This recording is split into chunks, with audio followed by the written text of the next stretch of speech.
السلام عليكم ورحمة الله وبركاته.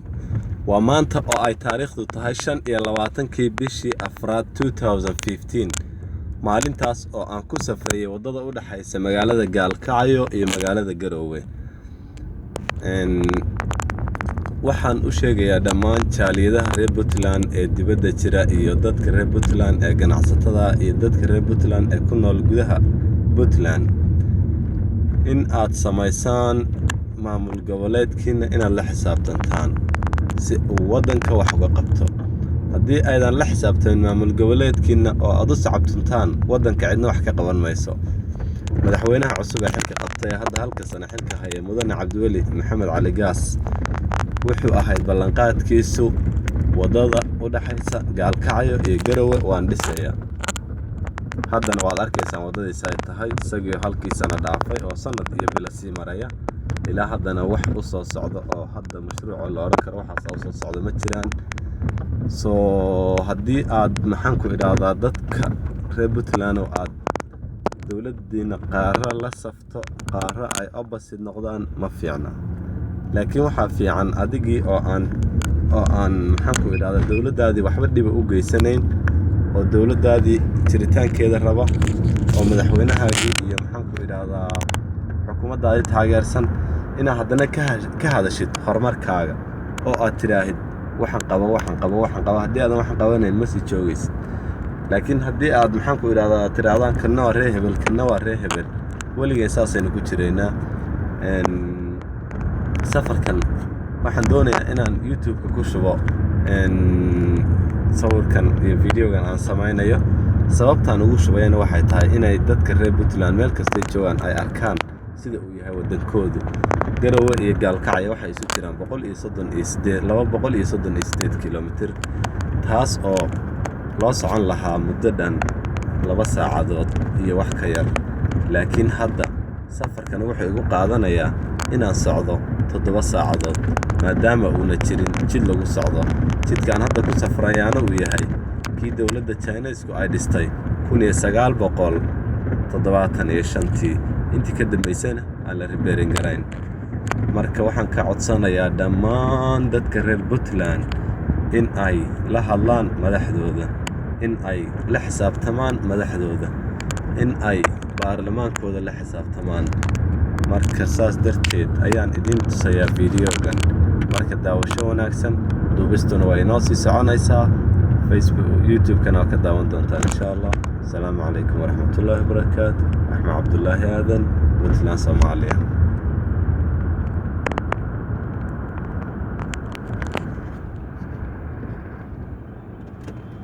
آمنوا أوفوا بالعقود أحلت لكم بهيمة الأنعام إلا ما يتلى عليكم غير محل الصيد وأنتم حرم إن الله يحكم ما يريد.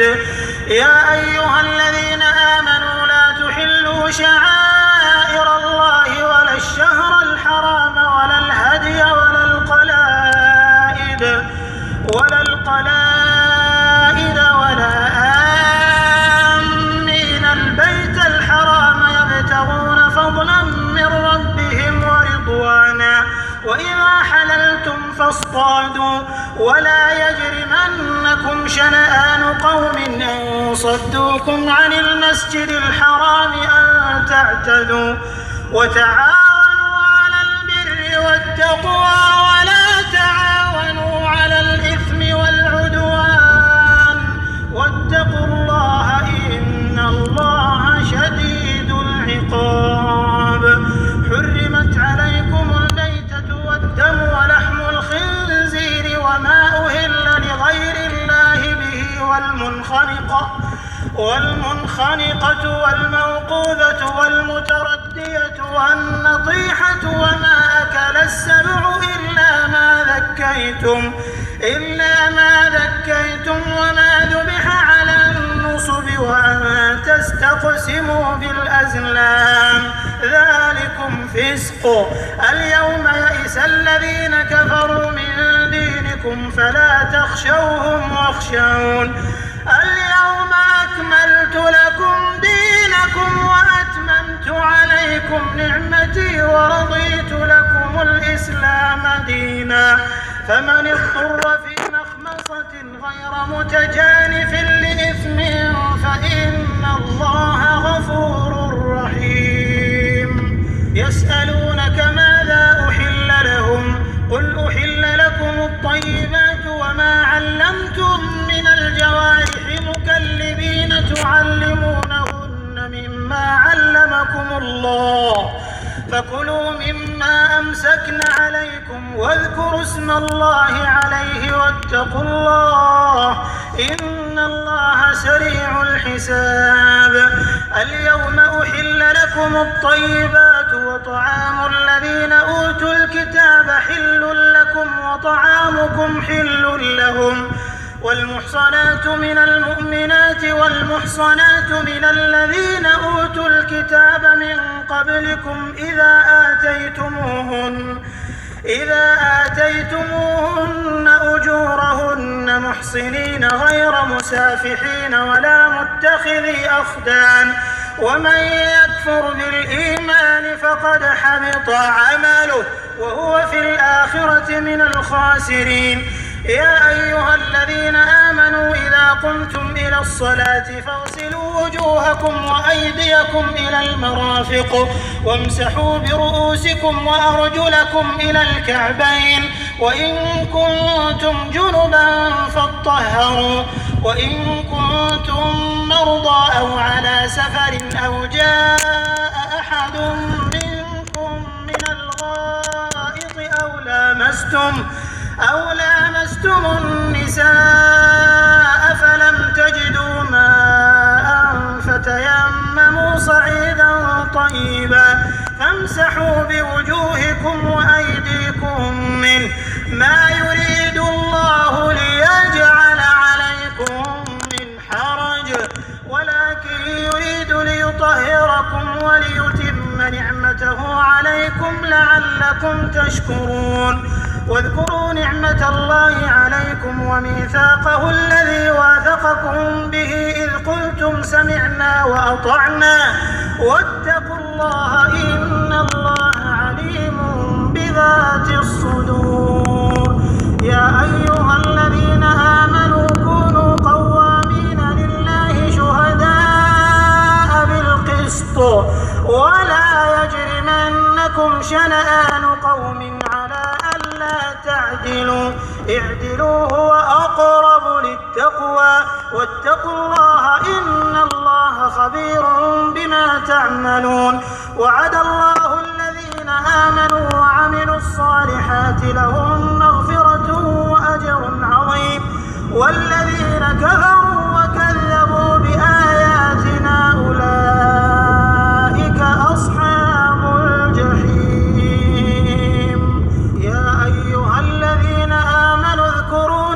الله عليكم إذ هم قوم أن يبسطوا إليكم أيديهم فكف أيديهم عنكم واتقوا الله وعلى الله فليتوكل المؤمنون. ولقد أخذ الله ميثاق بني إسرائيل وبعثنا منهم 12 نقيبا وقال الله إني معكم لئن أقمتم الصلاة وآتيتم الزكاة وآمنتم برسلي وعزرتموهم وأقرضتم الله قرضا حسنا لأكفرن عنكم سيئاتكم ولأدخلنكم جنات تجري من تحتها الأنهار فمن كفر بعد ذلك منكم فقد ضل سواء السبيل. فبما نقضهم ميثاقهم لعناهم وجعلنا قلوبهم قاسية يحرفون الكلم عن مواضعه ونسوا حظا مما ذكروا به ولا تزال تطلع على خائنة منهم إلا قليلا منهم فاعف عنهم واصفح إن الله يحب المحسنين.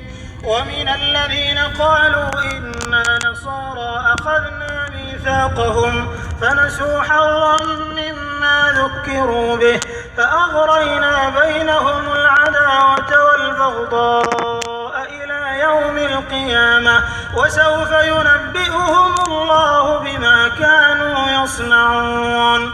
يا أهل الكتاب قد جاءكم رسولنا يبين لكم كثيرا مما كنتم تخفون من الكتاب ويعفو عن كثير. قد جاءكم من الله نور وكتاب مبين يهدي به الله من اتبع رضوانه سبل السلام ويخرجهم من الظلمات إلى النور بإذنه ويهديهم إلى صراط مستقيم. لقد كفر الذين قالوا إن الله هو المسيح ابن مريم قل فمن يملك من الله شيئا إن أراد أن يهلك المسيح ابن مريم وأمه ومن في الأرض جميعا ولله ملك السماوات والأرض وما بينهما يخلق ما يشاء والله على كل شيء قدير.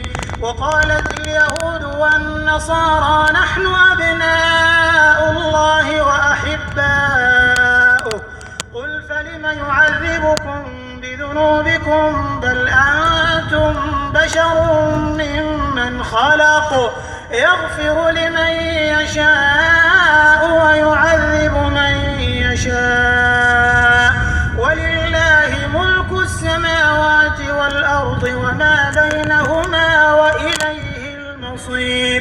يا أهل الكتاب قد جاءكم رسولنا يبين لكم على فترة من الرسل أن تقولوا ما جاءنا من بشير ولا نذير فقد جاءكم بشير ونذير والله على كل شيء قدير. وإذ قال موسى لقومه يا قوم اذكروا نعمة الله عليكم إذ جعل فيكم أنبياء وجعلكم ملوكا وآتاكم ما لم يؤت أحدا من العالمين. يا قوم ادخلوا الأرض المقدسة التي كتب الله لكم ولا ترتدوا على أدباركم فتنقلبوا خاسرين. قالوا يا موسى إن فيها قوما جبارين وإنا لن ندخلها حتى يخرجوا منها فإن يخرجوا منها فإنا داخلون. قال رجلان من الذين يخافون أنعم الله عليهم ادخلوا عليهم الباب فإذا دخلتموه فإنكم غالبون وعلى الله فتوكلوا إن كنتم مؤمنين. قالوا يا موسى إنا لن ندخلها أبدا ما داموا فيها فاذهب أنت وربك فقاتلا إنا هاهنا قاعدون. قال رب إني لا أملك إلا نفسي وأخي فافرق بيننا وبين القوم الفاسقين. السلام عليكم ورحمة الله وبركاته. waxaan ka soo socdaa hadda magaalada la yiraahdo magaceeda Tuula Jalam iyo xaarxaarka dhexdooda. intaas waxaan u socday muddo dhan 34 daqiiqo ilaa haddana waan sii socdaa oo weli ma gaarin xaarxaarkii. maxaan ku idhaahdaa waxaan u dhashay gobolka Mudug waxaana ka shaqaystaa magaalada Boosaaso ee gobolka Bari. inaan gaalkacyo soo aado intaan ka soo tago magaalada la yiraahdo Boosaaso waxay ila tahay dib aad u badan taas oo ay keentay jidka dartii. waxaan soconayaa markaan garowa ka soo baxo 7 saacadood oo safar ah oo raf ah toddobada saacadood waxaa ii dheer boodh iyo wasakh. waxaa kaloo ii dheer magaalada markaan tago waa magaalo wasakh badan oo dhiiqo badan oo meel kasta biyo fadhiyaan. marka gobolka mudug dadka iskalow ma waxaad sugaysaan inay dad kale idin yimaadaan iyo reer galbeed ay idin dhisaan waddankiina, mise waxaad doonaysaan inaad waddankiina dhisataan? dadka reer mudugow isku tashada oo waddankiina dhista. cid idin dhisaysa male, nin gurigii uma dhiso. iska daaya xaasidka iyo isxinka iyo reer hebel baa saan yeelay iyo reer hebel baa kan sameeyey iyo waxaad samaysaan. qof kastaba ha sameeyo wixii uu samayn kara uu qaban kara karaamkiisa ah, den wax kasta way hagaagayaan. laakiin haddaynu dhahno annaga reer hebela maxaana loogu talagalay, annaga reer hebela maxaa saa naloo yidhi, annaga reer hebela maxaa saa naloo yeelay, wax hagaagayaa ma jiraan. weligiinna halkiina taagnaanaysaan. 1998 ilaa maanta ay tahay 2015 wax iska bedelay gobolka mudug ma jiro, gaar ahaan magaalada Gaalkacyo. in dad guryo dhistaan oo ay guryo ku dardarsadaan mooyaane wixii dadka u dhaxeeyay sida jidadkii, sida maxaan ku idhaahdaa isbitaaladii, sida maxaan ku idhaahdaa nadaafadii, wax iska bedelay oo hadda la sheegi karaa ma jiro. dadkuna ma doonayaan inay la xisaabtamaan dadka mas'uuliyiinta ee shaqada u haya, because haddii aad weydiisid oo tiraahid dadka shacabka war ninkan hebel wax ma qabtay maxaa, warna reer hebel baad mucaarad ku tahay baa lagu oranayaa. marka waxaan kula talinayaa dhammaan dadweynaha reer Puntland iyo gaar ahaan reer mudug, gobolka mudug, ha isku tashadeen, ha iska daayeen xinka, ha iska daayeen qof taageerka, ha iska daayeen qof jeclaysiga. qofkii wax qabtana taageer oo jeclow, qofkii aan waxba qabanna ha taageerin ee la xisaabtan oo iska rid oo iska cayri. laakiin haddaad weligaa allaha daba taagnaatid nin aan waxba qabanayn, dee waa musiibadana idinkeedin ku soo noqonaysaa last minute. hadda waad aragtay magaalada Gaalkacyo, ninkii is yidhaahda dhis ama wax qaba ee la arka inuu wax yar qabanayo lugaha lagu dhegeeyaa. sababta loogu dhegeeyaa maxay tahay? ma waxaad diidantiin in waddankiinna iyo magaaladiinna iyo deegaankiinna laydin hagaajiyo, mise dadka aan wax qaban baad wax la cuntaan oo lacag idin siiya? bal arrinta ayay kala sheega. waxaan idinka sugayaa jawaabteeda. waxaadna ku soo diri doontaan YouTube-ka meesha aad ka daawataan videogan. mar kale waxaan idin leeyahay reer Puntlandow isku tashada, reer Puntlandow waddankiina dhista, reer Puntlandow cidna waxa ka sugina. reer Puntlandow hay'ad waxa idin siisaa meel idinma gaarsiinayso. qof aan gobolka u dhalan waxa idin siiyaa meel idinma gaarsiinayo. reer Puntlandow isku tashada, waddankiina dhista, waddankiina beerta. waxaad leedihiin maxaan ku idhaahdaa Puntland shaqa ma taalo. waxaa imanaya dad ajnabi ah oo ka shaqaynaya, idinkiina meelahaad farfadhidaan oo shaqo la'aan baad tihiin. dee waxaas waa waxa idinku isu geysteen. shaqo la'aan waddanka ma jirto, waa mushkilad idinku samaysateen. marka waxaa laydinka doonayaa ninka barofesoorka ah haddii uu shaqo la'aan meel u fadhin lahaa, waxaa la qaataa inuu winter noqdo oo uu makhaayadaha ka shaqeeya ama uu dhagax jabsado ama uu xun qabto intuu meel fadhin lahaa. because waqtiga uu meel fadhiyo waa waqti ka lumay, laakiin waqtiga uu shaqo uun qabto waxay doontaa aatee waa waqti uu shaqeeyey. marka saa darteed waad aragtaan dalkiina isuu yahay. idinkuna waxaad sugaysaan ninkii jaamacad ka soo qalin jabiyeyna wuxuu sugayaa kursi isku wareejiyo. kii maxaan ku idhaahdaa aan jaamacad dhiganna ma ogola shaqo inuu qabto aan ahayn shaqo xafiis iyo waxaas iyo wax weyn. adduunka wax yar baa wax weyn lagu gaaraa, shaqada yar baa shaqada weyn lagu gaaraa, horumarka yar baa horumarka weyn lagu gaaraa. reer Puntlandow isku tashada. asalaamu calaykum waraxmatullaahi wabarakaatu. waddankiini waad aragtaan, waa idiin soo duubay. haddana videoga halkaas ayaan ku joojinayaa, because ma samayn kara 20 daqiiqo ka badan wax video inaan soo duubo. marka waxaan idin leeyahay oo aan idinkaga tegayaa oo i dardaarana reer Puntlandow isku tashada, cidna ha sugina, waddankiina idinka iskale. waddankiina cid idin dhisaysa ma jiro, nin guriga uma dhiso. waxaan leeyahay reer Puntlandow isku tashada. asalaamu calaykum waraxmatullaahi wabarakaatu. axmed cabdulaahi aadan oo maraya xaarxaarka.